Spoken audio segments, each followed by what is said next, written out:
সে দয়াল নবীজি সম্পর্কে বলেছেন যে রাসূল করিম সাল্লাল্লাহু আলাইহি ওয়াসাল্লামকে বিষ খাইয়ে হত্যা করা হয়েছে এবং বিষের যন্ত্রণায় প্রিয় নবীজি ছটফট করে মারা গেছে।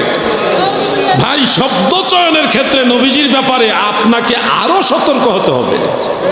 ঘটনাটা এরকম না যেইভাবে আপনি বলছেন, ঘটনাটা এইভাবে না।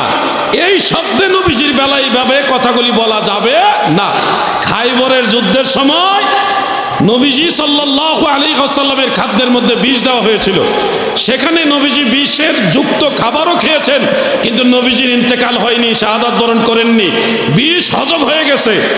এই বিষের যে একটা বিষয়, যেই মহিলা বিষটা খাওয়াইছে সে আবার পরে তওবা করে মাফও চাইছে, আবার মুসলমানও হয়েছে। সে ছিল একজন ইয়াহুদি নারী। সে নবীজিকে পরীক্ষা করার জন্য বিষ খাওয়াইছিল যে আল্লাহর নবী হইলে বিষে কিছু করবে না, আর বিষ খাওয়ার পরে যদি মইরা যায় তাহলে উনি সঠিক নবী না। কি কঠিন পরীক্ষা চিন্তা করেছেন। রাহমাতুল লিল আলামিন সেই বিষ খেয়েছিলেন তো, এবং বিষ খাওয়ার পরে ওর আশেপাশে কয়েকজন সাহাবী শাহাদাত বরণ করেছেন এই বিষের কারণে, কিন্তু নবীজির কিছু হয় নাই। ইহুদি বলল, আপনি কি তাহলে এটা খেয়েছেন, খাওয়ার পরে কিছু হয়নি?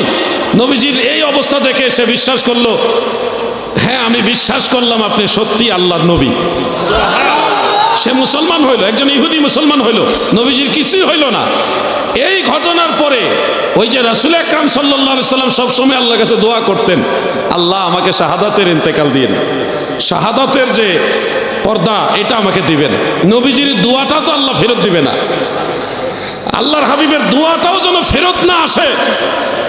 এই জন্যে ইন্তেকালের, নবীজি তো সশরীরে জিন্দা, ইন্তেকাল আমি বোঝানোর জন্য বলতেছি, ইন্তেকালের পূর্ব মুহূর্তে ওই যে বিষ পান করেছিলেন এটা সামান্য একটা বিষক্রিয়া। কারণ এটা যদি না দেয় তাহলে শাহাদাতের মৃত্যু হবে, এটা কিভাবে, একটা উসিলা লাগবে না? নবীজি সাল্লাল্লাহু আলাইহি সাল্লামের দোয়াটা আল্লাহর দরবারে কবুল হবে, নবীজির ইন্তেকাল শরীফটা শাহাদাতের ইন্তেকাল হবে। এই দোয়াটা বাস্তবায়ন করার জন্য সামান্য বিষের যন্ত্রণা আল্লাহ তাআলা জাগ্রত করে দিলেন।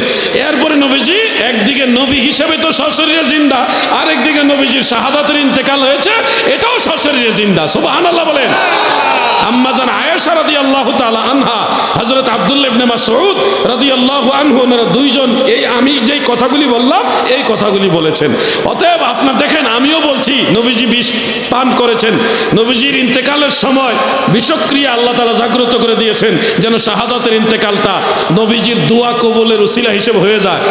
এই আমার শব্দ চয়নটাও খেয়াল করেন, এটা আমার না, এটা আহলে সুন্নাত ওয়াল জামাতের শব্দ চয়ন।